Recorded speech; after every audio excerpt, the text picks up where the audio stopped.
चले जी, 3 सवाल दिए थे मैंने, 52, 54 और 55, लेकिन मैंने आपको कहा था कि आप सीक्वेंस वाइज इस तरीके से कीजिएगा कि पहले आप क्वेश्चन 52 करेंगे, फिर आप क्वेश्चन 55 करेंगे और फिर आप क्वेश्चन 54 करेंगे।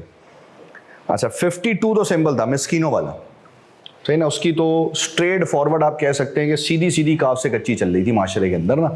और वो 52 क्या था मेरे भाई, 52 ये था कि आपने बेसिकली क्या निकाला था, आपने निकाली थी वेरिएबल कॉस्ट, ऐसे ही है, मतलब वो एक ग्राफ बना के दिया हुआ था और आपने ये आइडेंटिफाई करना था कि ये ग्राफ कौन सी कॉस्ट का है। तो मेरे भाई वो ग्राफ कौन सी कॉस्ट का था मेरे भाई, वो ग्राफ वेरिएबल कॉस्ट का ग्राफ था। सिंपल है, उसमें सिंपल सी वो कहानी खत्म हो गई थी, उसमें और कुछ एक्स्ट्रा करने की जरूरत दरपेश नहीं थी, ठीक हो गया था। अच्छा, फिर हम आए थे 55 पर। अच्छा देखिए, 55 में सिंपल सा सवाल था कि आपके पास 2 लेवल ऑफ एक्टिविटी गिवन थे, हाई और लो, और आपने बेसिकली क्या कैलकुलेट करनी थी मेरे भाई, आपने फिक्स्ड ओवरहेड निकाला था, यानी कि फिक्स कॉस्ट कैलकुलेट करनी थी। और टोटल कॉस्ट में से अगर आपको फिक्स कॉस्ट कैलकुलेट करनी है तो आप सिंपल सीधा साधा फॉर्मूला अप्लाई कर देते, और वो फॉर्मूला किसका बनता मेरे भाई, वो फॉर्मूला बनता आपका हाइलो मेथड का, सही ना। वो फॉर्मूला बेसिकली आप किसका बनता, वो फॉर्मूला बेसिकली बनता हाइलो मेथड का। अच्छा, हाइलो मेथड का फॉर्मूला बेसिकली बनता highest cost minus lowest cost divided by highest activity level minus lowest activity level. तो जरा लगाएं फॉर्मूला। हाईएस्ट कॉस्ट बताएं क्या थी, जल्दी जल्दी, हाईएस्ट कॉस्ट कितनी थी, 251,750 highest cost, minus lowest cost कितनी थी 246,500 divided by highest activity level 18,500 और माइनस लोएस्ट एक्टिविटी लेवल 17,000, सही है। और इसकी फाइनल वैल्यू बता दें तो ये आ जाता $3.5, 3.5, सही है ना। तो अमाउंट आ जाती $3.5 पर यूनिट। अच्छा, जो 3.5 पर यूनिट की अमाउंट आई है, ये मेरे पास क्या है मेरे भाई, ये मेरे पास है वेरिएबल कॉस्ट पर यूनिट। अब इसकी मदद से मैं क्या निकाल लेता मेरे भाई, इसकी मदद से मैं सीधा सीधा फिक्स कॉस्ट निकाल लेता। तो फॉर्मूला लगता है total cost is equals to fix cost plus variable cost. Total cost में क्या था, मैंने कहा जी टोटल कॉस्ट में हम रखते हैं हाईएस्ट कॉस्ट 251,750, फिक्स कॉस्ट नहीं है, वेरिएबल कॉस्ट कितनी है 3.5, multiply by number of units कितने हैं 18,500। तो 251,750 मल्टीप्लाई कर दो 64,750, सही है। ये यहां पर प्लस हो रहा है, दूसरी तरफ जाकर क्या हो जाएगा, माइनस हो जाएगा, तो हमारे पास फिक्स कॉस्ट कैलकुलेट हो जाएगी। तो मैंने कहा जी fix cost will be 251,750 minus 64,750, तो आपके पास आंसर कैलकुलेट हो जाएगा 187 आएगा मेरे ख्याल में। क्वेश्चन 54,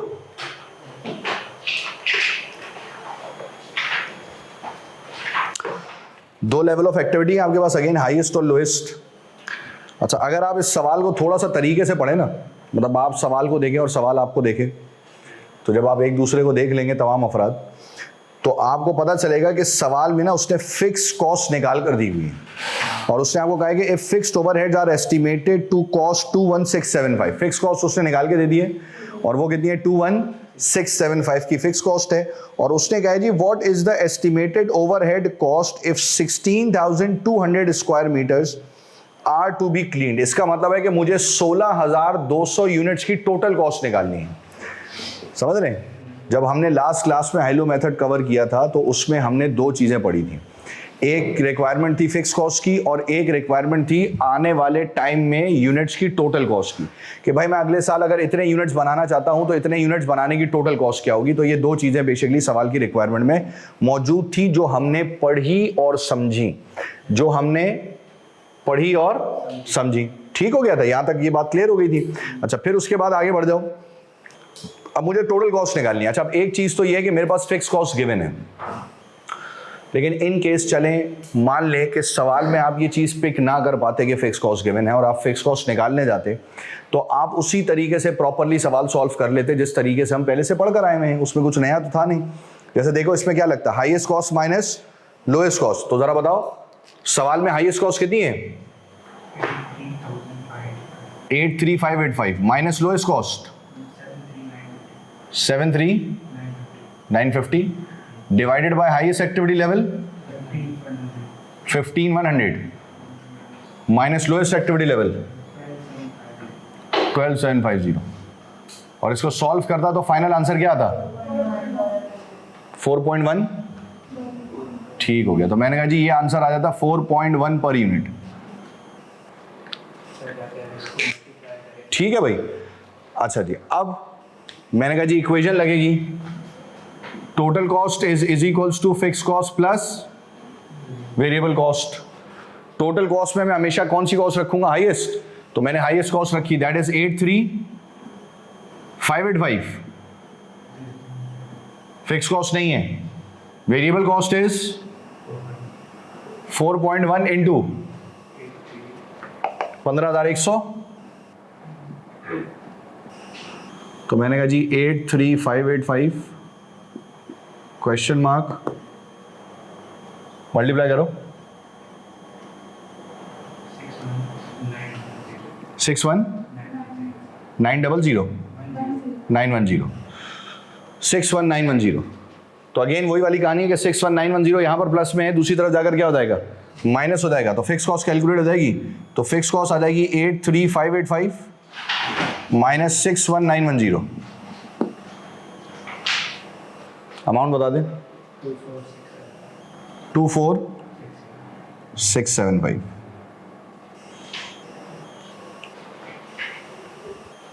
किताब में भी यही दी हुई है,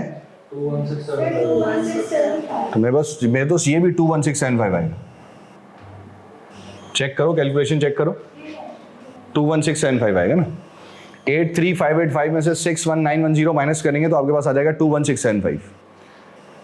ठीक हो गया, ये अब आपकी फिक्स कॉस्ट आ गई। आपको निकालनी है टोटल कॉस्ट, कितने यूनिट्स की, 16,200 यूनिट्स की। 16,200 यूनिट्स की टोटल कॉस्ट निकालनी है। तो मैंने कहा जी टोटल कॉस्ट निकालने के लिए total cost is equals to fix cost plus variable cost. Fix cost is 21675 plus variable cost थी 4.1, मल्टीप्लाई कर दूंगा 16,200 से, तो total cost will be 21675 plus multiply करें कितना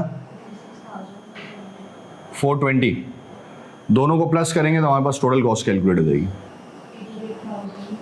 कैलकुलेट करके लिख लें, सिंपल और आसान। आप कोई सवाल है तो पूछ लें, नहीं तो छाप लें। चले जी,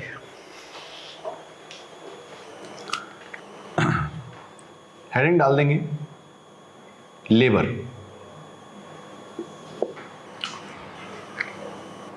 अच्छा देखिए, बेसिकली लेबर का वर्ड हम नॉर्मली यूज करते हैं किसके लिए, मजदूर के लिए, राइट।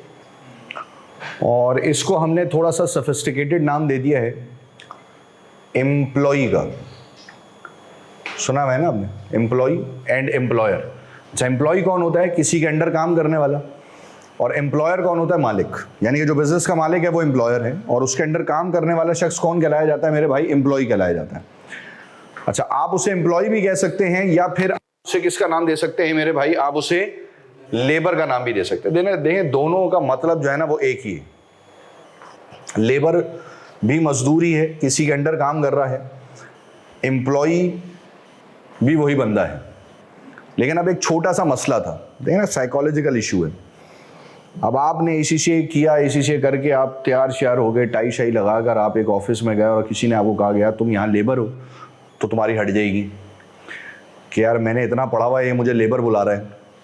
तो उन्होंने हम जैसे पढ़े लिखों को बेवकूफ़ बनाने के लिए ना एक चौराहा घुमाया, और घुमा कर लाकर जो है ना उन्होंने कहा कि यार अच्छा ठीक है, हम तुम्हें लेबर नहीं बुलाएंगे, हम तुम्हें उसकी जगह क्या बुलाएंगे मेरे भाई, एम्प्लॉय बुला लेंगे।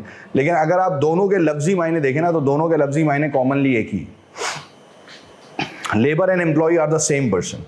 ठीक है, लेकिन मैंने क्या कहा कि पर्टिकुलरली हमने क्या कहा कि जो पढ़े लिखे लोग हैं, जिन्होंने अच्छी खासी डिग्री ली है, यूनिवर्सिटी पे अच्छे लाखों रुपए लगाए हैं, उनको अगर हम लेबर बुलाएंगे और मजदूर के बराबर लाकर खड़ा कर देंगे तो उनकी हट जाएगी, जिसके लिए हमें भी नुकसान उठाना पड़ा होगा। तो उनको थोड़ा सा एक सोफिस्टिकेटेड नाम दे देते हैं। तो हमने उनको नाम किसका दे दिया मेरे भाई? हमने उसको नाम दे दिया एम्प्लॉय का। असल में दोनों ही किसी ना किसी के अंडर काम करने वाले हैं। आज की तारीख में हम एम्प्लॉय और लेबर को डिफरेंशिएट कैसे करते हैं? देखिए, मैंने आपको शुरू में बताया था कि being a cost and management accountant, हमारा काम सिर्फ किससे है मेरे भाई? ऐसा ही है। मेरा आज के दिन में ताल्लुक सिर्फ किससे है? मैन्युफैक्चरिंग बिजनेस से। मैंने कहा भाई मेरा ताल्लुक सिर्फ मैन्युफैक्चरिंग बिजनेस से, मेरा ताल्लुक और किसी से नहीं है। अच्छा, मैन्युफैक्चरिंग बिजनेस का जो काम है ना, ये बेसिकली दो हिस्सों में डिस्ट्रीब्यूटेड हुआ है। अच्छा, मैन्युफैक्चरिंग बिजनेस में एक तो होती है फैक्ट्री,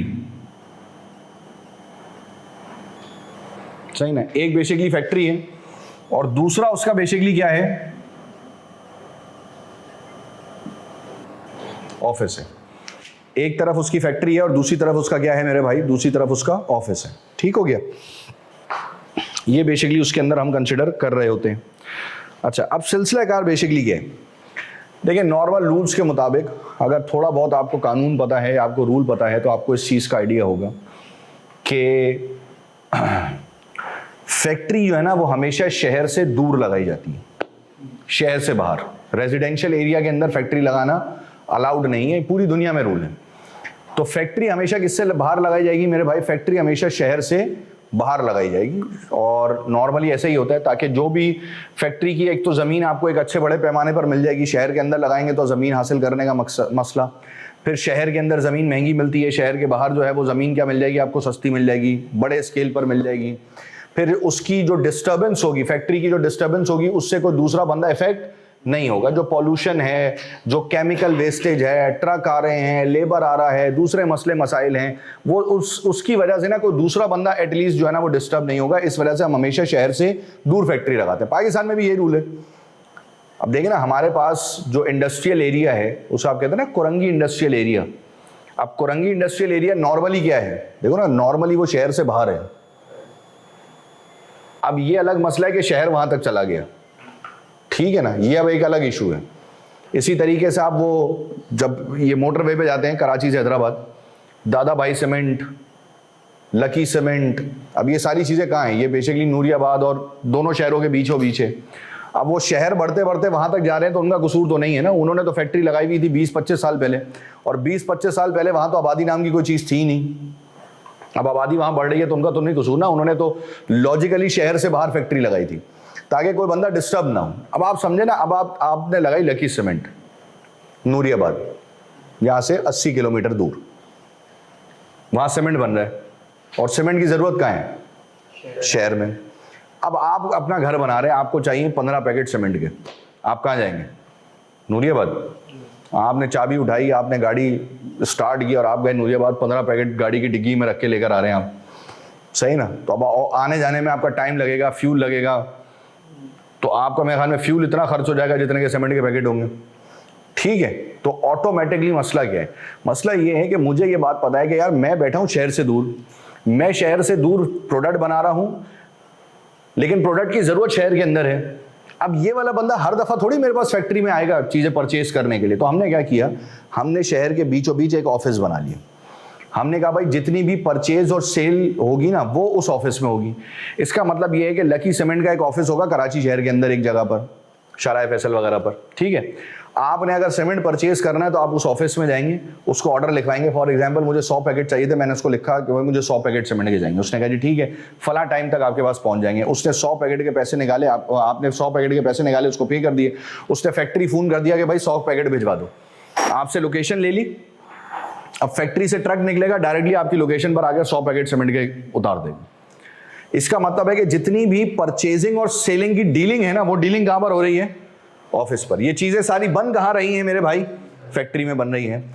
तो होता बेसिकली ये है कि जो ऑफिस में काम करने वाला शख्स होता है ना, जो ऑफिस में काम करने वाला शख्स है, उसे हम बेसिकली किसका नाम देते हैं मेरे भाई? एम्प्लॉय का। और जो फैक्ट्री में काम करने वाला शख्स है ना, उसे हम बेसिकली किसका नाम देते हैं? लेबर का। क्योंकि काम तो ऑब्वियस सी बात है कि दोनों जगहों पर हो रहा है, लेकिन हमने बेसिकली एम्प्लॉय और लेबर के दरमियान जो एक लाइन खींचनी थी ना, वो लाइन हमने बेसिकली ये खींच दी है, सही ना? हमने जो लाइन खींचनी थी वो लाइन बेसिकली ये खींच दी है कि फैक्ट्री में काम करने वाला शख्स बेसिकली लेबर है और ऑफिस में काम करने वाला शख्स बेसिकली कौन है मेरे भाई? ऑफिस में काम करने वाला शख्स बेसिकली एम्प्लॉय है। तो ये बात हम याद रखें। अच्छा, हमने किसका टॉपिक पढ़ना है? यानी कि अभी हम किसकी बात कर रहे हैं? उस शख्स की जो किस में काम कर रहा होगा मेरे भाई?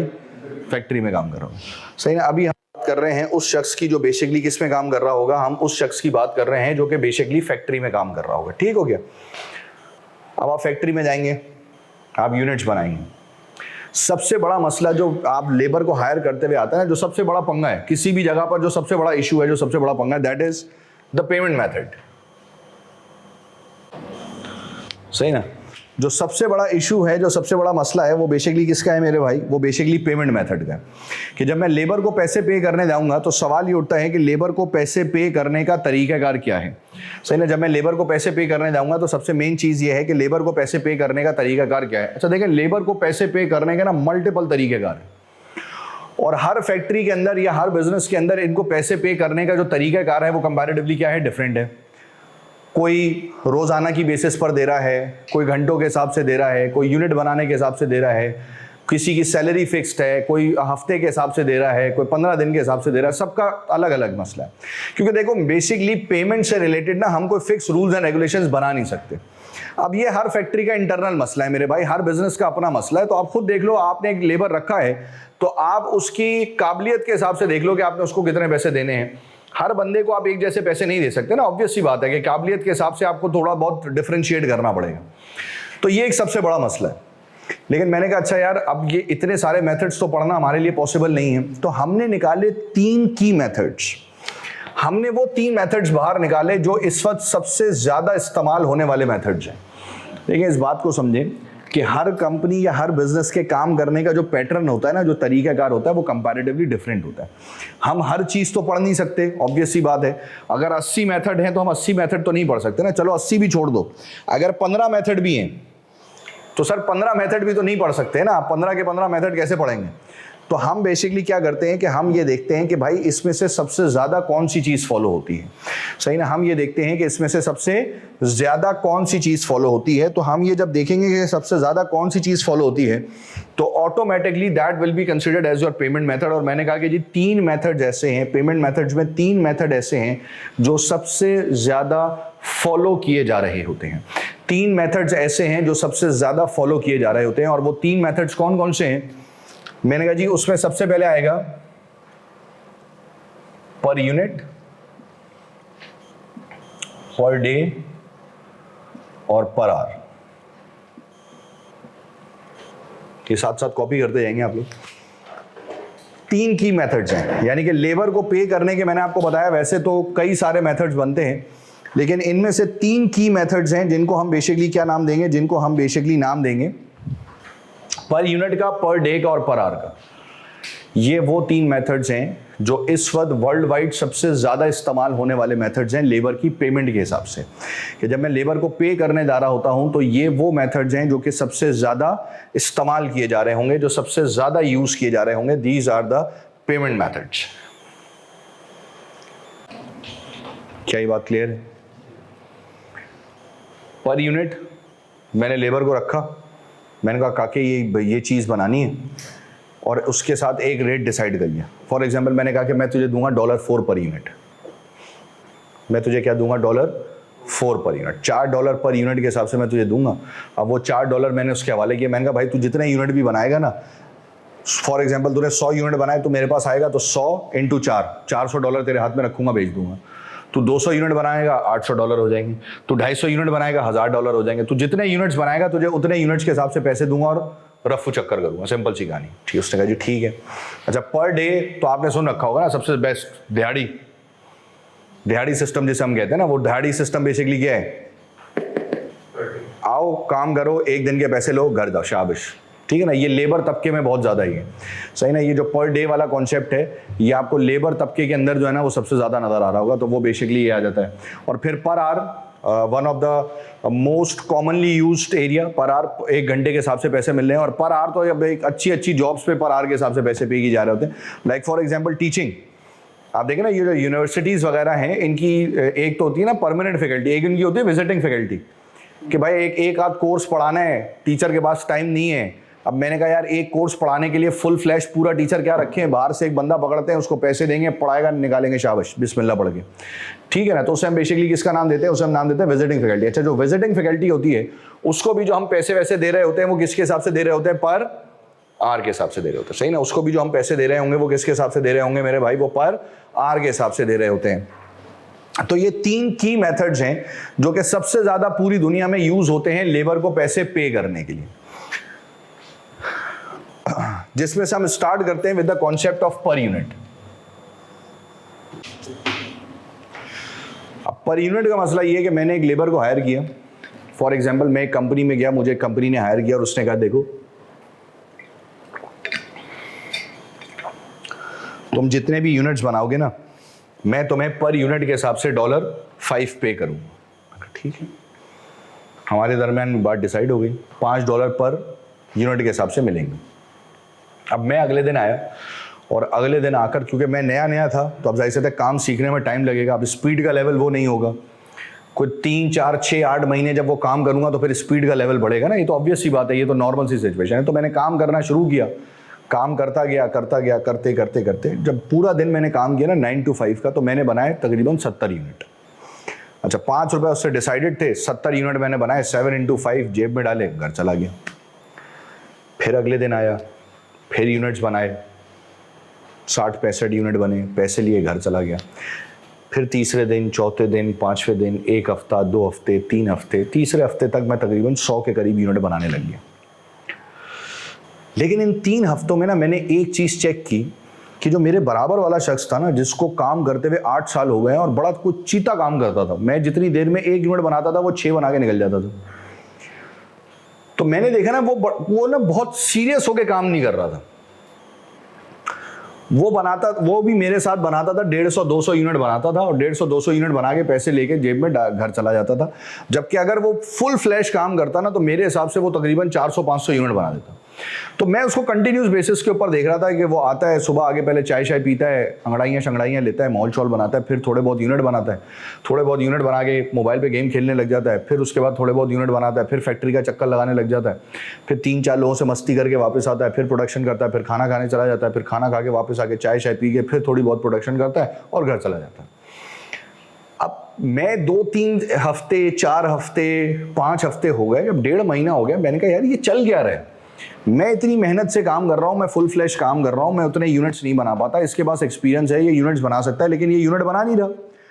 तो मैंने एक दिन उससे ये डिस्कस किया, मैंने कहा सर मसला क्या, आप इतना सीरियस होकर काम नहीं कर रहे हैं, यहाँ तक कि अगर आप काम करें तो आप तकरीबन कंपनी को बहुत फायदा पहुंचा सकते हैं, आप 400-500 यूनिट बना सकते हैं, तो आप ऐसा क्यों नहीं कर रहे। तो उसने कहा मैं ऐसा क्यों करूं, मतलब इससे मुझे क्या बेनिफिट है, मुझे इसमें क्या फायदा है, मैं कंपनी को फायदा पहुंचाने के लिए 500 यूनिट क्यों बना के दूं। मैंने कहा यार इससे आपको भी फायदा है। उसने कहा मुझे क्या फायदा है। मैंने कहा मैं पिछले 8 साल से काम कर रहा हूं, मेरा रेट है $5, तुम्हें जुम्मा 8 दिन हुए, तुम्हारा रेट क्या है। मैंने कहा जी मेरा रेट भी $5 है। उसने कहा फिर देखो मेरी हटेगी कि नहीं हटेगी, तुम अभी जुम्मा 8 दिन हुए आए हो, तुम्हें भी 1 यूनिट के $5 मिल रहे हैं और मुझे 8 साल हो गए, मुझे भी 1 यूनिट के कितने मिल रहे हैं, $5 मिल गए। तो तुम्हारे और मेरे दरमियान फर्क क्या रहा, कंपनी ने तुम्हारे और मेरे दरमियान तो फर्क रखा ही नहीं। जबकि लॉजिकली क्या होना चाहिए था कि अगर मैं इतना पुराना हूं और मैं इतना अच्छा काम कर सकता हूं तो मेरा पर यूनिट का रेट क्या होना चाहिए था, ज्यादा होना चाहिए था, तुम्हारा पर यूनिट का रेट कम होना चाहिए था। लेकिन अगर मैं दोनों को बराबर कर दूंगा, अगर मैं दोनों को साथ लाकर खड़ा कर दूंगा, तो उसने कहा फिर मैं क्यों काम करूंगा। तो दूसरे बंदे ने कहा यार देखो मैं जब सुबह निकलता हूं ना तो मैं फैक्ट्री पहुंचने तक मैं ये कैलकुलेशन कर लेता हूं कि मुझे कितने पैसों की जरूरत है, मुझे जितने पैसों की जरूरत होती है मैं बिस्मिल्लाह पढ़कर उतने ही यूनिट्स बनाता हूं, सही ना, चुपचाप पैसे रखता हूं बाहर। मैं कंपनी के फायदे की बात नहीं सोचता क्योंकि कंपनी मेरे फायदे की बात नहीं सोच रही। अब शुरू में तो मुझे ये बात अच्छी लगी कि यार कंपनी ने मुझे ज्यादा पैसे दिए, लेकिन मैंने कहा यार ये काम तो आगे चलकर मेरे साथ भी होगा। 3-4 साल के बाद जब एक नया बंदा आएगा तो उसका और मेरा लेवल सेम कर देगी कंपनी। अब जिस पॉइंट पर मैं खड़ा हूं उस सामने वाले बंदे की हट रही है, 3-4 साल बाद मेरी हट रही होगी। तो मैं गया एम्प्लॉयर के पास ये मसला लेकर और मैंने एम्प्लॉयर से कहा, मैंने कहा सर देखिए लॉजिकली आपको अपने लेबर यानी कि जो आपका लेबर का लेवल है उसको आपको मोटिवेट करना है, इनकरेज करना है, और मोटिवेट और इनकरेज करने के लिए आपको उसके पर यूनिट की अमाउंट को क्या करना पड़ेगा मेरे भाई, बढ़ाना पड़ेगा, आपको उससे ज्यादा पैसे देने। अगर आप उसे पुराने वाले बंदे को कम पैसे देंगे तो वो तो कम मोटिवेट होकर काम करेगा, तो आपको नुकसान है। उसने कहा देखो मसला नए और पुराने का नहीं, मसला है एफिशिएंसी का। इस बात की क्या गारंटी है कि पुराना वाला शख्स एफिशिएंसी से काम करेगा और नए वाला शख्स कम एफिशिएंसी से काम करेगा? हो सकता है पुराना वाला शख्स तो वो उतना एफिशिएंट ना हो, मैं उसको पैसे ज्यादा क्यों दूं, और नया वाला शख्स ज्यादा एफिशिएंट हो। तो मैंने कहा सर कोई तो लाइन ड्रॉ करनी पड़ेगी ना, मतलब लेबर को ये तो जताना पड़ेगा कि अगर तुम एफिशिएंटली काम करोगे तो मैं तुम्हें पैसे ज्यादा दूंगा, और अगर तुम लेस एफिशिएंटली काम करोगे तो मैं तुम्हें पैसे कम दूंगा। तो एम्प्लॉयर ने कहा देखो ये लॉजिकल बात है, नए पुराना जो है ना ये लॉजिकल बात नहीं है कि पुराना बंदा है पैसे ज्यादा दूं, नया बंदा है पैसे कम दूं, ये लॉजिकल बात नहीं। लॉजिकल बात क्या है कि जो अच्छा काम कर रहा है, जो ज्यादा काम कर रहा है उसे पैसे ज्यादा मिले, और जो कम काम कर रहा है उसे पैसे कंपैरेटिवली क्या मिले मेरे भाई, कम मिले। तो उसने कहा हम एक काम करते हैं कि हम पेमेंट के पॉइंट ऑफ व्यू से ना कुछ स्लैब्स क्रिएट कर लेते हैं। हम एक काम करते हैं कि हम पेमेंट के पॉइंट ऑफ व्यू से क्या क्रिएट कर लेते हैं, कुछ स्लैब्स क्रिएट कर लेते हैं। जैसे कि उसने कहा देखो फॉर एग्जांपल अगर कोई बंदा 1 से लेकर 100 यूनिट बनाएगा ना तो मैं उसे पेमेंट करूंगा 2.45 पर यूनिट के हिसाब से। सही है, 1 से लेकर 100 यूनिट तक मैं उसको कितनी पेमेंट करूंगा, 2.45 पर यूनिट के हिसाब से। 101 से लेकर 220 तक जो यूनिट बनाएगा उसको मैं पेमेंट करूंगा 2.65 पर यूनिट के हिसाब से। जो 221 से लेकर 470 यूनिट बनाएगा मेरा भाई उसे मैं पेमेंट करूंगा 2.75 के हिसाब से। जो 471 से लेकर 610 तक के यूनिट्स बनाएगा उसे मैं पेमेंट करूंगा 2.95 के हिसाब से। और जो 611 और उससे ऊपर यूनिट्स बनाएगा ना मेरा पुत्र, उसे मैं पेमेंट करूंगा 3.20 के हिसाब से। जो ज्यादा यूनिट बनाएगा उसे पर यूनिट के हिसाब से पैसे ज्यादा मिले। उसने कहा जी अब होगी इनकरेजमेंट, अब होगा मोटिवेशन, अब करो मुकाबला। तो उसने पहली चीज ये आपको क्लियर की कि यार देखो मुकाबला नए पुराने में नहीं है, मुकाबला एफिशिएंट और इनएफिशिएंट बंदे के अंदर है। मुकाबला नए पुराने के दरमियान नहीं है, मुकाबला एफिशिएंट और इनएफिशिएंट बंदे के दरमियान है। सही ना, एफिशिएंट और इनएफिशिएंट बंदे के दरमियान जो है ना वो मुकाबला क्रिएट हो रहा होगा। तो ये सिंपल सी कहानी रखते हैं, जितने ज्यादा यूनिट्स बनेंगे पर यूनिट की अमाउंट भी उतनी क्या होती चली जाएगी मेरे भाई, बढ़ती चली जाएगी। अब मान लें एक लेबर आता है, कैलकुलेटर निकाल लें शाबाश, एक लेबर आता है और उसने आगे बताया कि जी लेबर प्रोड्यूसेस 750 यूनिट्स।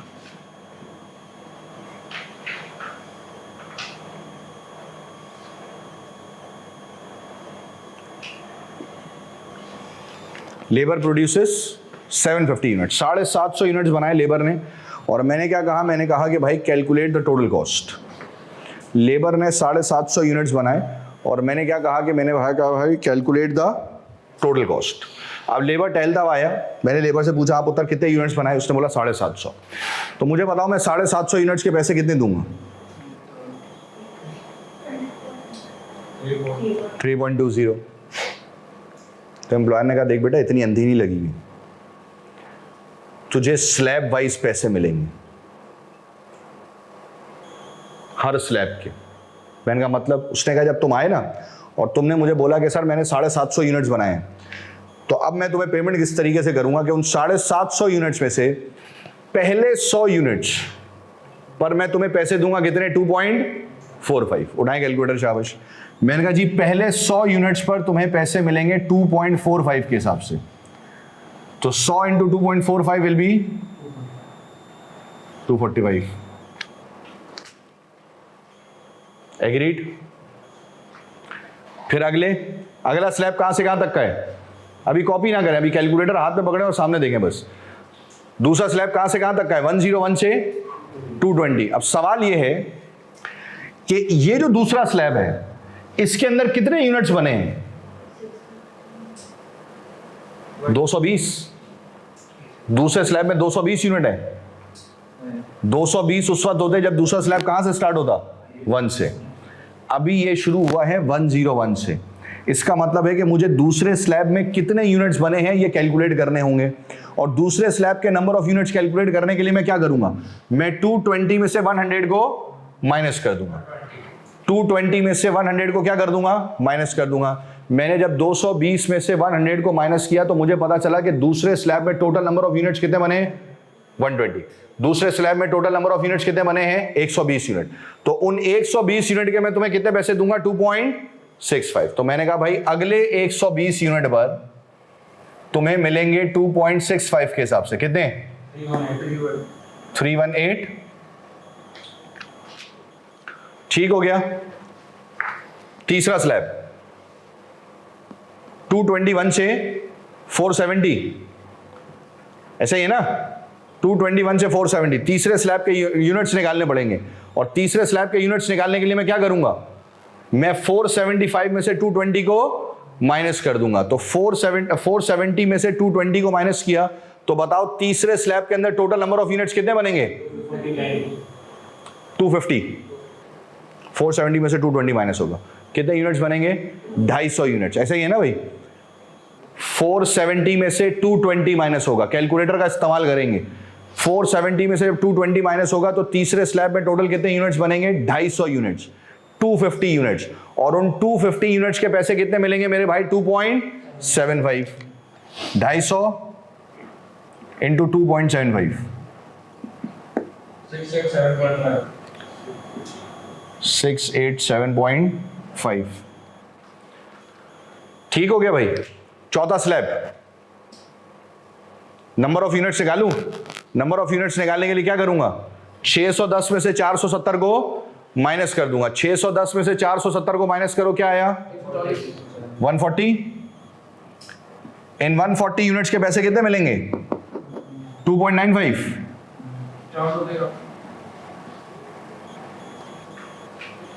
ठीक हो गया। और बाकी बचे हुए सारे यूनिट्स कहां जाएंगे? आखिरी स्लैब में।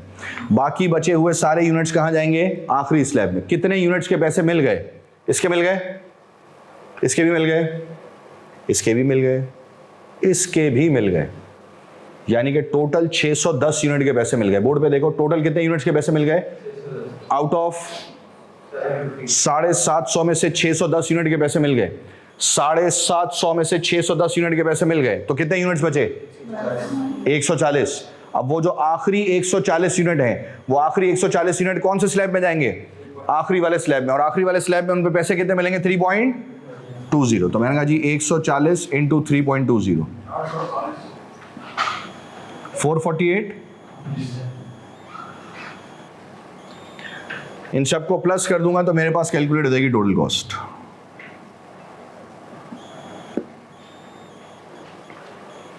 तो इस तरीके से हम लेबर को स्लैब वाइज पेमेंट करेंगे, बाकी अल्लाह खैर करेगा।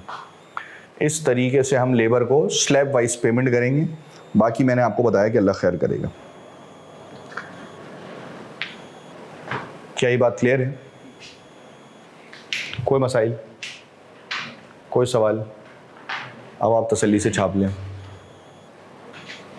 और मैं दूसरा क्वेश्चन बोर्ड पे लिख रहा हूं, वो फिर आप सॉल्व कर लीजिएगा। चलें जी, क्वेश्चन नंबर 2 सिंपल सा सवाल था, वैसे ही सॉल्व होगा। स्लैब्स में पहले 100, अच्छा टोटल यूनिट्स बनाए उसने 900, पहले 125 यूनिट पर कितने पैसे मिलेंगे? 125 इंटू 3.25। जी मेरा भाई 406.25। अच्छा देखिए, आप 2 डेसिमल प्लेस की वर्किंग करेंगे। जब तक मैं आपको पर्सनली किसी चीज़ में किसी वैल्यू को राउंड ऑफ करने का ना कहूं, तब तक आप वैल्यू को राउंड ऑफ नहीं करेंगे। अगर मैं आपको कहूंगा वैल्यू राउंड ऑफ करनी है तो आप करेंगे, अदरवाइज तो आप वो डेसिमल प्लेस की वर्किंग ही कर रहे होंगे। ठीक हो गया मेरा भाई? और फिर उसके बाद 126 से 320, 126 से 320। अच्छा, इस स्लैब में कितने यूनिट्स बने हैं? इस स्लैब के नंबर ऑफ यूनिट्स निकालने के लिए मैं 320 में से 125 को क्या कर दूंगा? माइनस कर दूंगा। माइनस करके बताओ। 195 इंटू 3.45 672.75। तीसरा 321 से 475, इसके दरमियान कितने यूनिट्स आएंगे? 155। और ये कैसे निकले? हमने 475 में से 320 को माइनस कर दिया, तो इसमें कितने यूनिट्स आए मेरे भाई? 155 इंटू 3.75। अमाउंट बता दो कितना? 581.25। फिर चौथा स्लैब 476 से 525। अच्छा, अब इस चौथे स्लैब के यूनिट्स निकालने के लिए मैं क्या करूंगा कि मैं 525 में से 475 को माइनस कर दूंगा। तो 525 में से 475 को माइनस किया तो क्या बचा? कितना? 50। और इसमें आपको पैसे मिलेंगे 3.85। कितना? 192 ठीक है 5। और फिर जितने बचे हुए यूनिट्स हैं वो कहाँ जाएंगे मेरे भाई? वो जाएंगे आखिरी स्लैब में। तो मुझे बताएं आखिरी स्लैब में कितने यूनिट्स चले जाएंगे? मैंने कहा भाई पहले 4 स्लैब की पेमेंट्स मिल गई हैं, इसका मतलब है कि टोटल 525 यूनिट्स के पैसे मिल गए हैं आउट ऑफ 900। 900 में से 525 यूनिट के पैसे मिल गए हैं, तो मुझे बताओ कितने यूनिट्स बचे? 375 इंटू 4.10 1537.5 प्लस कर देंगे तो आपके पास टोटल कॉस्ट कैलकुलेट हो जाएगी। ठीक हो गया जी बेटा। Question 3 done. क्या आंसर आया? 3044 जी भाई। ये आ गया, ये आ रहा? नहीं आ रहा? प्लस कर ले। ठीक है प्लस कर ले। चले जी आगे बढ़े। देखिए चलें, ये तो मैंने लेबर के लिए फ़ायदेमंद काम कर दिया ना कि मैंने लेबर से बोला कि भाई जितने ज़्यादा यूनिट्स बनाओगे उतनी ज़्यादा नोटें आएंगी, सही ना? तो ये बात तो तय हो गई, ठीक है, मसला ज़िंदगी का हल हो गया। लेकिन एक तरफ जब मैंने लेबर को इनकरेज किया ना, तो मुझे एक बंदे ने आकर कहा कि सर देखें ये चीज़ जो है ना लेबर के लिए तो फ़ायदेमंद है, लेकिन आप हमारे लिए नुकसानदेह हो सकती है। महंगा भाई क्यों? उसने कहा देखिए आपने लेबर को ये चस्का दिया है कि तुम ज़्यादा यूनिट्स बनाओगे तो पैसे ज़्यादा यूनिट मिलेंगे, तो अब इनके दरमियान जो है ना वो ज़्यादा यूनिट्स बनाने की रेस निकलेगी। हर बंदा चाहेगा कि मैं ज़्यादा से ज़्यादा यूनिट्स बनाऊं, और वो जितने ज़्यादा यूनिट्स बनाने की कोशिश करेगा हो सकता है कि जल्दबाजी में कंपनी का स्टैंडर्ड कॉम्प्रोमाइज़ हो जाए, वो उस क्वालिटी का प्रोडक्ट ना बना रहा हो या उस लेवल पर जाकर यूनिट ना बना रहा हो जिस लेवल पर कंपनी नॉर्मली यूनिट बनाती है। और सर लेबर को तो कोई नहीं जानता, गुडविल किसकी खराब होगी? कंपनी की। देखिए ना, फॉर एग्जांपल आप सैमसंग का टीवी लेकर आए, लेबर ने उसमें तार डालना भूल गया, बोंगी लेबर की। तुम टीवी लेकर आए, आपने टीवी चलाया, टीवी जल गया, आपने चलाया, वो उसका माहौल बन गया। अब आप बुरा भला किसको कहेंगे? लेबर को। आप तो सैमसंग कंपनी को बुरा भला कहेंगे ना, यार इसका प्रोडक्ट अच्छा नहीं है। अब आप इस चीज़ को समझे, बैक हैंड पर कौन काम कर रहा है ना, इससे आपका कोई कंसर्न नहीं है, ठीक है, उससे आपका कोई कंसर्न नहीं है। माहौल क्यों कौन बना रहा है? भाई कंपनी का नाम, गुडविल खराब हो रही है। जैसे आपने देखा होगा ना फेसबुक पे अक्सर और बेशतर कोई एक्सीडेंट होता है तो उसमें गाड़ी की पोस्ट बनाई हुई होती है, देखें गाड़ी की क्या हालत हो गई है, कैसी। अब तो उससे तो पूछो, ड्राइवर माहौल बना रहा था, उसने किया गया उसके साथ, ठीक है। अब जब वो इतना सा जो डड्डू है आपका ऑल्टो, ठीक है ना, उसको तुम 200 की स्पीड में भगाओगे, वो उसकी औकात ही नहीं है उतनी, ठीक है, वो रुकेगी कहाँ से बेचारी? तो ऑटोमेटिकली आप ड्राइवर को बुरा भला नहीं कह रहे, आपने बिस्मिल्लाह पढ़ी और आप कंपनी को कह रहे हैं देखें गाड़ी अच्छी नहीं बना रही, ये मसला वो मसला फलाना। अबे तू ड्राइवर से तो पूछ वो क्या कर रहा था। अब यही मसला है कि लेबर ने जल्दबाजी में अगर सही प्रोडक्ट नहीं बनाया और ये कंज्यूमर तक चला गया, कंज्यूमर के पास वो जाकर प्रोडक्ट खराब हो गया, तो वो बुरा भला तो कंपनी को कहेगा, वो तो लेबर को कुछ नहीं कहेगा। तो सर इनका तो कुछ नहीं जाएगा, मसला हमारे ऊपर आएगा। फिर हमने बड़ा दिमाग लगाया और दिमाग लगाकर हमने एक फैसला किया, सारे लेबर्स को बुलाया और लेबर को बुलाकर एक फतवा जारी किया कि देखो भाई हमने एक डिपार्टमेंट बनाया है जिसे हमने नाम दिया है क्वालिटी मैनेजमेंट डिपार्टमेंट। हमने एक डिपार्टमेंट बनाया है जिसे हमने नाम दिया है क्वालिटी मैनेजमेंट डिपार्टमेंट। और मैंने लेबर से कहा कि भाई अब इसका काम क्या है, ज़रा समझो। काम ये है कि तुम जितने भी यूनिट्स बनाओगे ना, उन यूनिट्स को मार्केट में भेजने से पहले वो तमाम यूनिट्स ये क्वालिटी मैनेजमेंट डिपार्टमेंट चेक करेगा, और वो ये चेक करेगा कि तुमने जो यूनिट्स बनाए हैं वो कंपनी के स्टैंडर्ड के मुताबिक हैं या फिर नहीं है। अगर तो वो यूनिट्स कंपनी के स्टैंडर्ड के मुताबिक होंगे तो हम उन यूनिट्स को एक्सेप्ट करेंगे, हम उन यूनिट्स को एक्सेप्ट करेंगे और तुम्हें उन यूनिट्स के पैसे मिल रहे होंगे। हम उन यूनिट्स को एक्सेप्ट करेंगे और तुम्हें उन यूनिट्स के क्या मिल रहे होंगे मेरे भाई? पैसे मिल रहे होंगे। लेकिन अगर इन केस वो यूनिट्स कंपनी के स्टैंडर्ड के मुताबिक नहीं हुए, वो यूनिट्स कंपनी के स्टैंडर्ड के मुताबिक नहीं हुए, तो हम ऐसे तमाम यूनिट्स को रिजेक्ट कर देंगे। हम ऐसे तमाम यूनिट्स को क्या कर देंगे? रिजेक्ट कर देंगे। और मेरे भाई रिजेक्टेड यूनिट्स के पैसे आपको नहीं मिलेंगे, रिजेक्टेड यूनिट्स के पैसे आपको नहीं मिलेंगे। इस वजह से मैंने लेबर को पहले ही कह दिया कि इस वजह से इस चीज का ख्याल रखें कि जब आप प्रोडक्शन कर रहे होंगे ना, तो प्रोडक्शन करते हुए कंपनी का स्टैंडर्ड कॉम्प्रोमाइज नहीं होना चाहिए। ठीक है, एफिशिएंसी दिखाओ, जल्दी काम करो, ज्यादा यूनिट्स बनाओ, ज्यादा पैसे लो, मेरा उसमें कोई एतराज नहीं है। लेकिन ज्यादा यूनिट्स बनाने के चक्कर में अगर तुम कंपनी का स्टैंडर्ड कॉम्प्रोमाइज करोगे, अगर तुम एक ऐसा प्रोडक्ट बनाओगे जो कि कंपनी की क्वालिटी के हिसाब से नहीं है, तो सर फिर उसके पैसे थोड़ी मैं तुम्हें दूंगा, मैं उसके पैसे क्यों दूंगा? तो इस वजह से हम तुम्हारे हर बनाए हुए यूनिट को चेक करेंगे। हमारा क्वालिटी मैनेजमेंट डिपार्टमेंट तुम्हारे बनाए हुए हर यूनिट को प्रॉपर तरीके से सुकून के साथ चेक करेगा, माहौल बनाकर।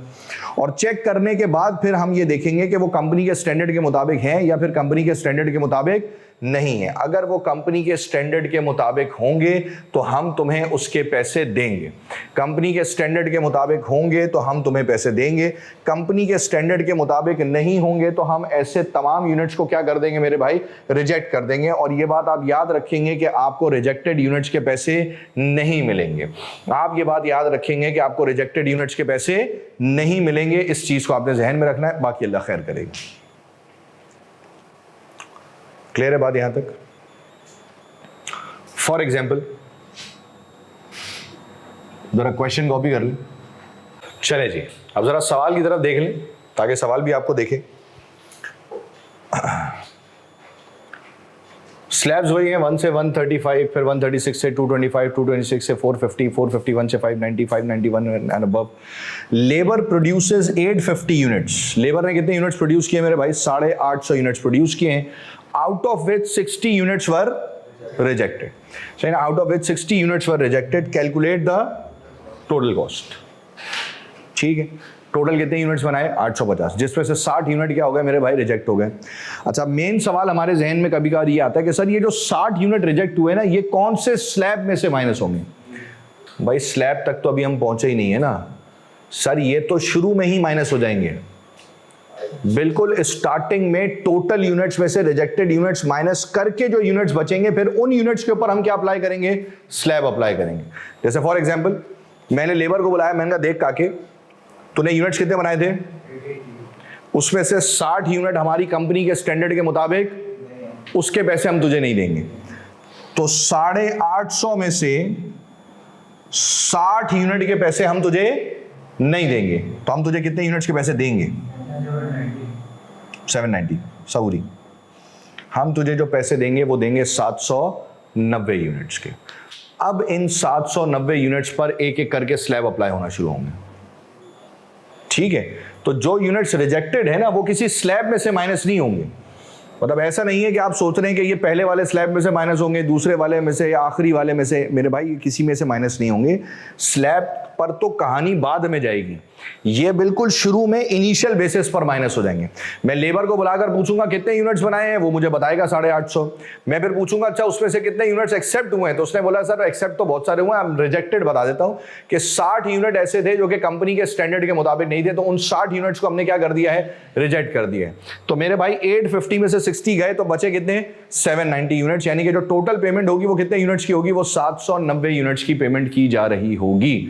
अब 790 यूनिट्स पर लगाएं स्लैब, एक एक करके लगेंगे। उठाएं कैलकुलेटर शाबाश। 790 में से पहले 135 पर कितने? 4.10। जी मेरा भाई 55 3.5। फिर दूसरा स्लैब कहां से कहां तक का है मेरे भाई? 136 से 225। दूसरे स्लैब की अमाउंट निकालने के लिए मैं 225 में से 135 को माइनस कर दूंगा। माइनस करके बता दो 90 इंटू 4.30। अच्छा बाकी की वर्किंग आप खुद कर लेंगे। तीसरा स्लैब 226 से 450। तीसरे स्लैब के यूनिट्स निकालने के लिए मैं 450 में से 225 को माइनस कर दूंगा, क्या बचा 225 इंटू 4.50। फिर चौथा स्लैब 451 से 590 कितना 140 इंटू 4.75। और फिर बाकी जितने यूनिट्स बचेंगे वो जाएंगे आखिरी स्लैब में। और आखिरी स्लैब का मतलब ये है कि टोटल 790 थे, 4 स्लैब यानी कि 590 यूनिट्स के पैसे मिल गए। 590 यूनिट्स के पैसे मिल गए आउट ऑफ 790। कितने बचे 200। वो 200 जाएंगे आखिरी स्लैब में और आखिरी स्लैब में जाकर उसकी पेमेंट हो जाएगी 4.90। कितने टोटल बता दो बस। 35 चेक कर ले भाई, यही आ रहा है 3598 टोटल। बाकी सारी कैलकुलेशन आप खुद करके लिख लेंगे, बाकी अल्लाह खैर करेगा।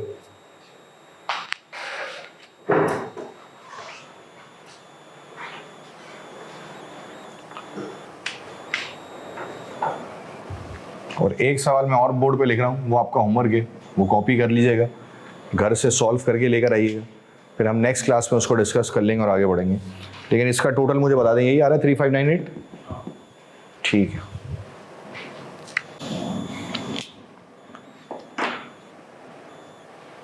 Question number 5।